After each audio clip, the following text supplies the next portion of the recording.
خب سلام بچه، خیلی خوش اومدیم به این ویدیو. بچه من امروز یه باگ گنگ پیدا کردم که شاید با انجام این باگ بتونیم به گرم مستر هم برسیم.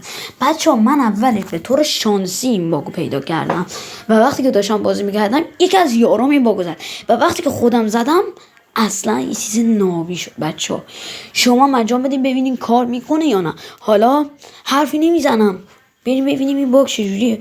بزن بریم. فقط وای عجب باگی بچه. 3 2 1 برو که رفتیم. بچه اینجا رو نگاه کنید. بچه اینجا رو دیدین؟ اینجا من اومدم گانم برداشتم. نگاه کنید. دیدین بچه ها؟ این حصار اونو، این حالا این نور لیزر چیه اشکال اینو وقتی تیر زد رفت زیر زمین. الان من اومدم همین حرکت رو زدم بچه ها. اسنایپ رو برداشتم، ناکن نشستم هوا رو تیر زدم. هوا رو تیر بزنی میری زیر زمین. بچه رفتم زیر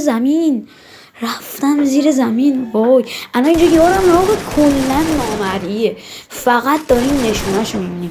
اما من نفهمیدم چجوری یارم داره بقیه رو میزنه. فقط نگاه کن حاجی، نامرئی شده یارم. پشمام. بچه شما این باگ انجام بدین ببینین کار میکنه یا نه. بزن بریم.